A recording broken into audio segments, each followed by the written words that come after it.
o ingredients. So, ito po yung mga ingredients natin. Siya ano? ESBCO extract o ang ESBCO extract ay ang pinagkatasan ng birhing langis ng nyog na may anyong tubig na nagawa habang ginagawa ng ating extra super virgin coconut oil sa tulong ng mga ensema ng prutas at gulay. Ito ay may kakayahan din na tumulong sa ating likas na panlaban o immune system sa karamdaman dahil ito ay lumalaban sa mga lason, mikrobyo, at bakterya dulot ng ating kinakain sa panahong ito. Number 2, ang fruits and vegetable enzymes. Ang enzyme o ang enzema o enzyme ng mga prutas at gulay na biyaya ng ating kalikasan na nagsisilbing sundalo na lumalaban sa mga lason, mikrobyo at bakterya.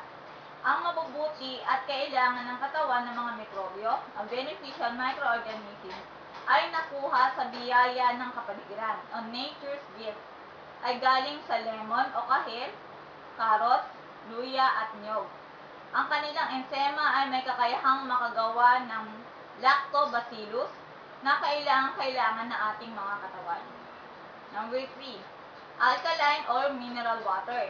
Ang tubig na ating inihahalo sa ating bioalka virgin oil ay kailangang alkaline o mineral water na may maliliit na molecules na nagdudulot ng mabilisang paggalaw ng ating katawan para magkaroon ng maginhawang pagdumi, pag-ihi, at pagpawis ng ating katawan na siyang kailangan para umiwas sa mga karamdaman.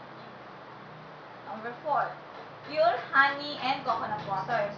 Ang dalawang likidong ito ay nabibilang sa napakagaling o best food na pagkain na gawa ng ating kalikasan. May mga kailangang nutrisyon at sustansya na kailangan ng ating katawan na napakabisa at nagsisilbing antibiotic para lumaban sa mga karamdaman. Ang ating mga produkto ay hindi lumalaban sa modernong medisina o kaya nagpapatigil sa mga gamot na hato ninyong dalabhasang manggagamot. Ito ay suporta lang o supplement sa ating mga gamot at kinakain ninyo habang kayo ay may mga karamdaman. Pero ang pinakamainam ay uminom kayo nito sa pagsapit na edad 40 para maalagaan ang inyong katawan at hindi ang sakit ang inyong inaalagaan. Magiging kapitin na kayo ng sakit sa edad na 40. Kailangan ka paano pag-sponsor mo?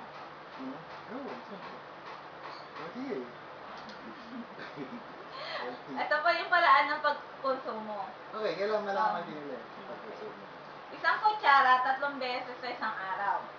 Walang oras na pinipili. O kaya ay maghalo ng 3 kutsara ng bioalka virgin oil food supplement sa 1 litro ng tubig o mineral water at ito ang piliting inumin sa maghapon. Gagawin ninyo ito upang hindi nyo malansahan ang asim ng ating produkto. Ang 1 litro ng tubig pag nahaluan ng bioalka virgin oil food supplement ay maglalasang buko. Ilagay sa refrigerator pero sa lugar na ibaba lamang upang manatilang buhay ang ensema ng prutas at gulay. Iwasan muna ang betchin, puting asukal at energy drinks at diet drinks sa sandali na ang inyong katawan ay ginagamot. Pag may diabetes. Naalagaan. Pag may diabetes. Kasi kontrang-kontra yan sa diabetes. Okay. Sa mga unang pag-inom ng bioalka virgin oil food supplement, kayo ay posibleng makaranas ng kaunting pagkahilo. Mabuti itong palatandaan dahil inaakma ang inyong katawan sa matagalang pag-inom. Gayon din ang hindi magandang pagdumi, mabaho o maitim dahil nilalabas ang mga lason, bakterya at mikrobyo sa inyong katawan. Ang bioalka virgin oil food supplement ay isang tulong o suplemento sa ating mga kinakain ay nairehistro bilang isang general food o dietary supplement sa Bureau of Food and Drug, pero ito ay may kakayahan o kapasidad na magpagaling ng mga karamdaman, magpalakas ng immune system o likas na panlaban, at mabilis ang pagdaloy ng dugo sa ating katawan. Meron din tayong sari-saring kapsula na nagtatanglay ng mga ensema ng prutas at gulay na itinatapat sa inyong mga karamdaman. So may mga specialty rin sa gano'n. Meron mga kapsula na kung hindi natin makuha sa, ibig sabihin, hindi natin matulungan. Yung nangyari, cancer, hindi natin matulungan ng ating viral ka regional food supplement. Bibigyan namin kayo ng kapsula na siguro. Ayun, capsule. Kaya nga meron tayong trial product. Nasa ganun, pagka yung nakita nyong bumubuti kayo, hindi na kailangan yung kapsula. Extract na lang ang gagamitin. Yung extract na lang o yung supplement. Pero kung medyo malala na, bukas mamamatay na kayo, baka gusto nyo makarecover, bibigyan namin kayo ng kapsula. Hindi, may mga pangyayari kasi ganyan.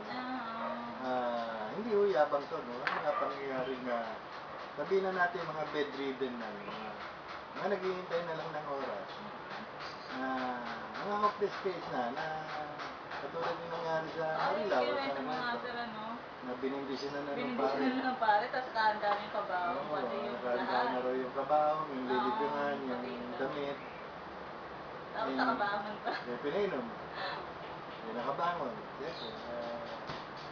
Siguro, kung ano lang yung sakit niya na hindi naman malala, pero sabi ng doktor, mamamatay na. So, naramdaman niya ng tao, naisip niya mamamatay na siya, talagang nagpatay-patayin na rin na siguro. Parang hopeless case na siya, makaramdam niya. Naramdam niya, na hindi, pero tumayo pa rin yun, at nagkakangayang mga kapatid. Kung ano yung pinainom. Kung ano yung pinakainom, pero hindi ho documented to kasi kaya hindi rin mo namin maipagyabang. Pero marami yung kasong gano'n. Marami yung kasong gano'n. Okay, Ang aming po ulit nasasabihin na ating mga produkto ay hindi gamot, kung hindi tulong o suplemento sa mga kinakain. Tulong sa pagkain lang. Ang formulation ng BioAlga Virgin Oil Food Supplement ay nagawa sa pagtutulungan ng isang retiradong engineering professor, isang nutritionist, si Professor Cervantes yun. okay, at isang natural health consultant na nag-aral sa Stratford Career Institute, USA, na siya nagsulat ng 4 na copyrighted materials para sa produktong ito sa USA at sa Pilipinas. Kayo yun, sir. Nakabat ko. Kung nais malaman ng mga taong nabiyaan ng virgin coconut ng BioAlga Virgin Oil Food Supplement, ay mangyayari pong tingnan ang testimonial page sa ating website. Type nyo lang po ang GSGWSI sa Yahoo search. Makikita nyo na po doon yung testimonial. Okay, ito po yung sinasabi natin na produkto ng bansa o yung negosyo ng bayan o na negosyo ng bansa. Kasi po, nagpapashare kami dito sa aming foundation, nakikita, parang ibig sabihin, namumuhunan sila. Namumuhunan sila at nagpapasalamat kami kay Sister Melina at kay Sister Carlota, no, na mga unang tumulong sa amin. Sana marami pang sumunod. At hindi naman po kami, kung sa palagay ninyo ay kami nagninegosyo at nag-i-scam kaya o ano ibig nyo sabihin. Nandito lang po kami sa 565 Bangkalik Station, May Kawan City. Pumunta ko kayo dito kung may malala kayo sakit. Kahit wala kayong pera, kami ho bahala sa inyo. Pero kung may pera naman kayo, tulungan nyo rin po kami. Tulungan. Oo, baka naman. Kasi marami din tayo sa beneficiary, sir, talaga ni Oo, talaga naman kami namimigay ng, talaga kami namimigay ng produkto namin. Yung talagang walang-wala. Hindi man nun, ito talaga na, for 4 years time, ginagawa namin po yun eh. puro nga po. Kaso nga, maubusan na kami talaga ng puhunan. Oo, yung hidden treasure nga po hanggang ngayon, di pa rin namin nahuhukay. So, siguro pag nahukay na namin yan, ikakalat na lang namin to sa pamimigay na lang natin. Pamimigay na lang talaga natin. Kasi maraming tao may sakit eh. Maraming tao may sakit. At kami naman dito sa foundation, kailangan tumulong. Magkatulong-tulong po tayo. Una, kasi kaya kailangan natin na gumawa na marami nito. No? Nasa ganon yung mga byproduct. Lagi ko inuulit to eh. Byproduct ay kailangan po naman natin sa kalikasan. Panglinis ng ilog, panglinis ng mga kulungan, at sa lahat ng bagay na nakakasira ng ating kalikasan. Malaking bagay po itong mga ritaso.